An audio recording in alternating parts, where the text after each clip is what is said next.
He was the most beautiful man in Hollywood, but behind those haunting eyes was a truth no one dared speak. Montgomery Clift was a gay icon long before the world had words for it. A man forced to hide, even as millions adored him. He gave everything to the screen, and Hollywood took everything in return. This is the tragic story of a star who burned too quietly, and the love, pain, and silence that finally consumed him. Before the fame, before the heartbreak, before the camera ever loved him, Montgomery Clift was just a quiet boy with a strange, faraway look in his eyes. He was born Edward Montgomery Clift on October 17, 1920, in Omaha, Nebraska, the son of a powerful banker and a mother obsessed with aristocracy. His mother, Ethel, was convinced her bloodline traced back to European royalty. She raised Monty and his siblings as if they were heirs to a throne no one else could see. Their world was private tutors, European vacations, French and German lessons before lunch. He didn't go to school with other children. He wasn't allowed to be ordinary. But all that privilege came with a price: isolation. Monty grew up in silence, always the observer, rarely the participant. While other boys played baseball in the street, he buried himself in books, in music, in daydreams. He was sensitive, fragile, misunderstood, and the older he got, the more he felt like he was watching life from the outside in. Something about him was different. Even he knew it. But he had no words for it yet. No place to put it. At 13, that changed. Monty auditioned for a Broadway play in New York City while traveling with his family, and he got the part. Just like that, a career was born. He wasn't chasing fame, he was chasing escape. The stage gave him something nothing else had: freedom. Under the lights, he could disappear. And in disappearing, finally feel seen. He spent his teenage years moving between roles in New York theater, skipping formal education entirely. He didn't have a high school diploma, never went to college, but on stage, he was extraordinary. Critics noticed him early, calling him uncannily mature, unnervingly present. Casting directors didn't quite know what to make of him. He wasn't the golden boy or the brute. He was something else, something soft, something real, something dangerous. By the time he was in his early 20s, Monty had already worked with some of the most respected names in American theater. But Hollywood kept calling. They wanted his beauty, his mystery, his depth, and eventually, he gave in. Not because he trusted them, but because he needed something more than applause. He needed to matter.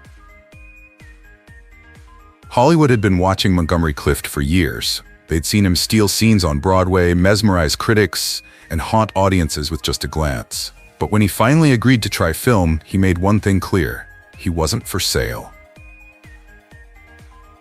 Unlike most stars of the 1940s, Monty refused to sign a long-term contract with any studio. No MGM, no Warner Bros. No one would own him. He wanted to choose his scripts, his directors, his characters, and if they didn't offer him something honest, something human, he'd simply say no. It was unheard of at the time. Actors didn't make demands, but Monty wasn't chasing stardom. He was chasing truth. And when he got in front of a camera, it showed. His first film, Red River, 1948, was a Western epic starring the ultra-masculine John Wayne. Monty was supposed to play the naive adopted son, a quiet foil to Wayne's rugged cowboy. But something happened when he stepped on screen. He didn't just deliver his lines, he lived them. His stillness spoke louder than gunfire. His tenderness disarmed audiences. Suddenly, in a genre defined by grit and dominance, here was a young man who made vulnerability look dangerous. That same year, he starred in The Search, playing a haunted American soldier helping a lost boy navigate war-torn Europe. The performance earned him an Academy Award nomination and confirmed what theater critics already knew: Montgomery Clift was unlike anyone else in Hollywood. But the real transformation came in 1951, when he starred opposite Elizabeth Taylor in A Place in the Sun. It was electric. The story of a poor, ambitious man torn between two women, one representing love, the other, status. Monty didn't just act the conflict, he wore it in every breath, in every nervous pause, in every look that lingered too long. The film was a masterpiece, but more than that, it was a mirror. To Monty's charm, to his torment, to the tension that followed him in life and on screen. Critics called it a triumph. Directors lined up to work with him. He was nominated for another Oscar, and suddenly a new kind of leading man had arrived. One who didn't yell or seduce with swagger, but who broke your heart with a whisper. In the years that followed, Clift starred in From Here to Eternity, 1953, I Confess, 1953, Raintree County, 1957, and Suddenly Last Summer, 1959. He played priests, soldiers, drifters, and dreamers. Each role carried echoes of himself, the struggle to fit in, the ache to be known. He often rewrote his dialogue, arguing for more honesty, more subtlety. He worked tirelessly, sometimes to the point of collapse, and off-camera, he was quiet, shy, private. He rarely attended parties. He hated publicity. While other stars dated publicly, Monty kept to himself. He shared apartments with male companions, took late-night walks alone, and avoided interviews at all costs. The public called him mysterious, but Monty was simply hiding in plain sight. Behind the fame was a man living two lives, and the weight of both was getting heavier by the day. To love in silence, to desire in fear. That was the reality Montgomery Clift lived with every single day. He was a gay man in a world that wouldn't allow him to say so, not in public, not in print, and sometimes not even to himself. But the heart doesn't follow rules, and Monty's heart, though bruised, never stopped beating for love. Among his most enduring relationships was Jack Larson, the actor best known as Jimmy Olsen on The Adventures of Superman. Jack was calm, gentle, thoughtful, and perhaps everything Monty needed, but couldn't hold on to. Friends close to both said they shared more than just fleeting affection. They were companions. They understood the code of silence, the long nights, the quiet dinners, the stolen glances that had to say everything. Jack never confirmed their romance in interviews, out of loyalty or grief or maybe self-preservation. But after Monty's death, he would speak of him with a reverence that only comes from deep, private love. Then there was Jerome Robbins, the legendary choreographer behind West Side Story and The King and I. Robbins and Clift were close during the 1940s and early 50s, and several biographers have strongly suggested their relationship was romantic. But like many gay men in show business at the time, Robbins lived in terror of being outed, even naming names before the House Un-American Activities Committee to save himself. Their relationship was complicated, filled with artistry, intensity, and a mutual understanding of the masks they both wore. But it was never safe, never open, never free. Clift was also very close to Roddy McDowall, a fellow actor and openly gay man in private circles. Roddy was known for photographing Monty in candid moments, on the beach, in the backyard, away from the cameras. Their bond was affectionate, intimate.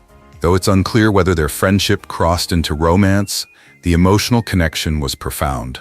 Roddy remained one of Monty's few constants in an unstable world. One of the most persistent rumors in gay Hollywood lore involves Paul Newman, a man whose classic good looks and quiet charisma mirrored Monty's own. Some say their connection was more than just professional admiration, that they were drawn to each other not just as actors, but as men navigating the same secret storm. Though never confirmed, the tension between them was palpable on sets and in private circles. If true, it was the kind of love that had to hide in shadows. Brilliant but brief, longing but never safe. But perhaps the most tragic part of Monty's romantic life wasn't in the names we know, but the ones we don't. The lovers who came and went through back doors, the men who stayed the night but left before dawn, the ones who held him when the curtains closed but vanished when the spotlight returned. Monty often referred to himself as not whole, not because he lacked talent or charm or love, but because he could never give all of himself to anyone, not in the open, not without risk. And that loneliness, it became a character of its own, haunting every role he played. The aching vulnerability in his eyes wasn't an act. It was residue, from hiding, from lying, from loving men in a world that told him he wasn't allowed to. He didn't just carry a secret. He carried the weight of an entire era, a generation of men who had to choose between love and survival. Montgomery Clift was a gay icon, long before the world had the courage to use those words, and by the time the world was ready to see him clearly, he was already fading. But fate doesn't wait for clarity. It struck not in the form of scandal, but steel, glass, and blood. It happened on a warm May night in 1956, a night that should have been ordinary, even joyful. Elizabeth Taylor was hosting a small dinner party in Beverly Hills, and Montgomery Clift, her co-star and closest friend, was among the guests. He arrived late, as usual, quiet and soft-spoken, wearing that same delicate sadness that never quite left his face. No one at that party could have known it would be the last time they'd ever see the old Monty. Hours later, as he drove back down the twisting hill from Taylor's home, something went wrong. Maybe he was tired, maybe the pills dulled his reflexes. Maybe, as some whispered, he didn't care whether he made it home at all. Whatever the cause, Monty lost control of his car and slammed into a telephone pole. The impact was devastating. His face hit the dashboard, his jaw shattered, nose broken, teeth knocked loose, blood everywhere. Elizabeth Taylor rushed to the scene before the ambulance even arrived. When she saw his body mangled in the wreckage, she didn't scream. She climbed inside, and as he lay unconscious, choking on his own shattered teeth, she reached into his mouth and pulled them out with her bare hands. That moment, raw, frantic, heroic, would come to define their friendship. But it also marked the beginning of Monty's long, irreversible descent. The physical damage was catastrophic. Plastic surgeons tried to reconstruct his face, but it was never the same. His once chiseled jawline was now crooked. His smile, cautious. Half of his face remained partially paralyzed. He could still act, but the light in him had dimmed. And worse than the physical pain was the emotional fallout. Monty had always struggled with self-worth, but now he couldn't even recognize himself in the mirror. He avoided cameras, refused interviews, canceled photo shoots. He became reclusive, paranoid, increasingly dependent on alcohol and prescription drugs. He once said, "I have the same neuroses I had before the crash, but now I can't cover them up with my face." In Hollywood, appearance is everything. And when Monty's appearance changed, so did the roles, so did the offers, so did the way people treated him. But what they didn't understand was this: the real damage wasn't to his face, it was to his soul. He tried to come back. He made Raintree County with Taylor later that year. But on set, he was slow, unfocused, often in pain. The film was marketed around his accident. The studio used his suffering as a selling point. They didn't protect him. They profited off his downfall. He worked on and off throughout the next decade, sometimes showing flashes of the genius he once displayed. But the fire had changed. It was no longer warm. It burned cold, quiet, and inward. Montgomery Clift didn't die in that crash, but something inside him did. And the man who emerged from the wreckage was no longer acting to be seen. He was acting to survive. Montgomery Clift survived the crash, but he would never truly recover. The damage wasn't just physical, it was existential. His face, once considered a sculpted work of art, had changed. The symmetry was gone, his jaw subtly disfigured, one eye slightly drooped. The sparkle, dull. Hollywood, obsessed with perfection, didn't know what to do with him anymore. And Monty? He didn't know what to do with himself either. He became a ghost of his former self, floating between sets, disappearing between roles, his once bright presence now dimmed by trauma, addiction, and unbearable solitude. He drank more, slept less, lost weight, grew increasingly reclusive. Sometimes he vanished for days without telling anyone. Sometimes he'd show up to sets disoriented, shaky, mumbling. There were moments of brilliance, yes, but they came at a steep cost. In Raintree County, 1957, filmed just months after the accident, the camera tried to lie, to hide the swelling, the shadows, the pain in his eyes. But audiences saw it, and worse, they talked about it. They didn't know how to look at him anymore. Not as a matinee idol, not as a man. The same industry that once praised his vulnerability now called him damaged. Studios hesitated, directors lost patience, producers whispered, and already insecure, retreated deeper into his cocoon of pills and self-loathing. His friends tried to help. Elizabeth Taylor never abandoned him, even negotiating for him to star opposite her in Suddenly Last Summer, 1959. The role was demanding, psychological, raw, and Monty delivered brilliantly. But behind the scenes, it was a nightmare. He was nervous, erratic, terrified of cameras. Director Joseph Mankiewicz later said, "I was watching a man fall apart in front of me and still managed to be extraordinary." By the 1960s, Monty was barely working. He was offered fewer roles, and most of them came out of pity or friendship. He turned down many, not out of pride, but fear. Fear that he'd fail. Fear that people would see how much he had changed. Fear that whatever magic he once had was gone. He lived alone. No lasting relationship. No stable love. The men he once shared moments with had either moved on, disappeared, or buried themselves in their own closets. Monty remained, aging in silence, trapped between who he had been and who he could no longer be. He spoke to few people. He trusted even fewer. And yet, in rare moments, the old Monty still flickered, especially when the camera rolled. In Judgment at Nuremberg, 1961, he delivered one of the most haunting performances of his career, playing a mentally disabled man forced to undergo sterilization under the Nazi regime. His scene lasted only a few minutes, but it earned him another Oscar nomination. He hadn't rehearsed, he'd barely spoken to the director. But when the camera turned on, Monty showed up. Raw, trembling, real. It was as if pain had become his native language, and tragedy his only truth. By the mid-1960s, Montgomery Clift had become what Hollywood fears most, a fading star, a beautiful ruin, a reminder of everything the industry tries to forget. He wasn't even 50, but he looked decades older.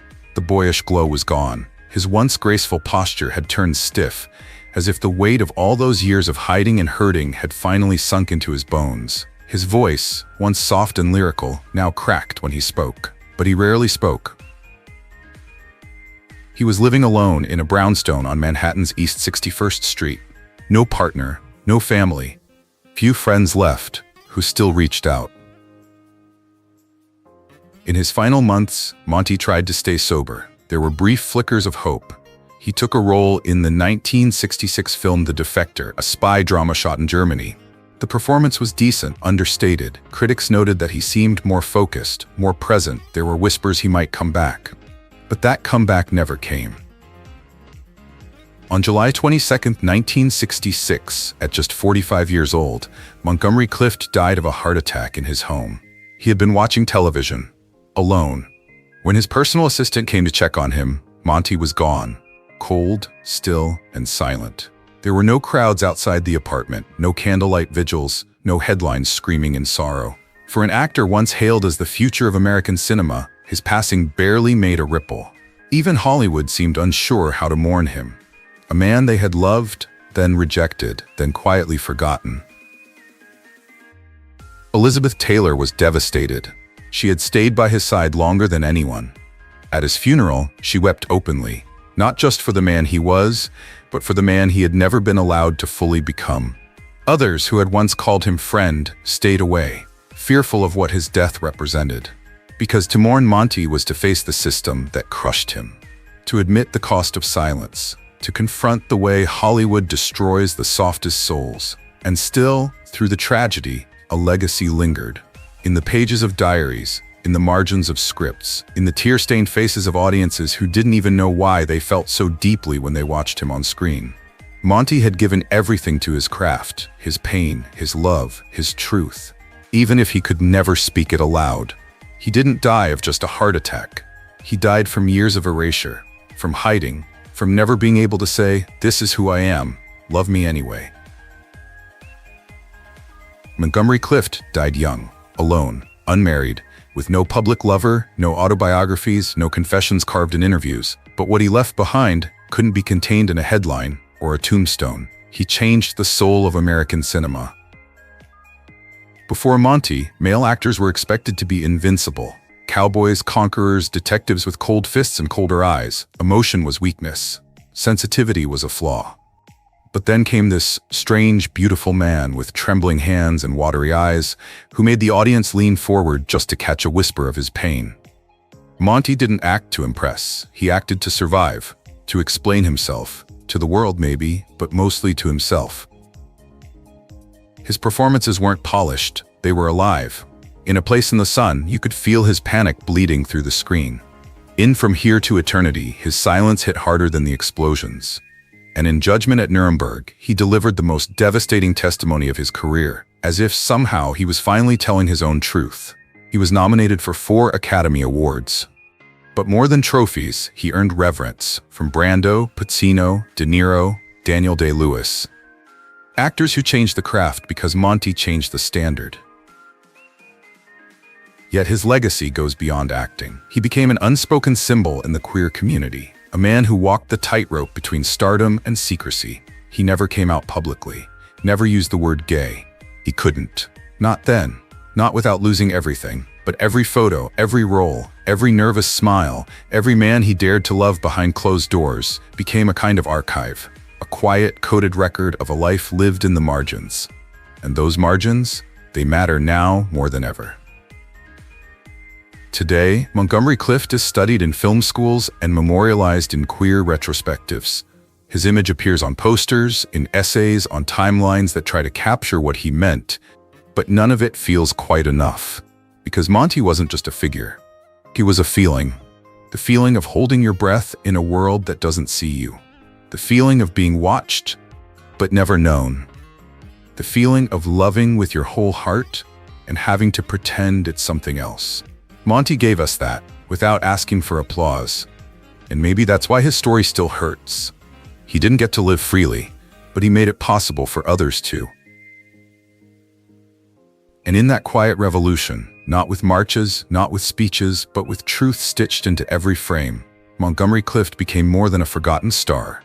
He became a compass, a mirror, a martyr of softness in a world that worshipped hard edges. He was erased, yes, but he left a ghost behind.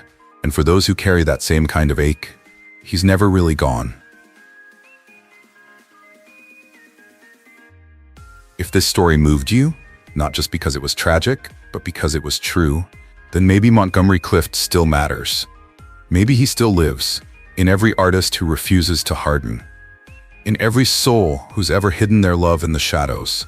We tell stories like his not to mourn, but to remember, to give light to the ones who were forced to dim, and to remind ourselves that softness is not a weakness. It's a kind of strength the world still doesn't understand. Thank you for watching. If you believe stories like Monty's deserve to be told, stay with us. There are more lives, more truths, more names that history tried to erase, but we're here to write them back in.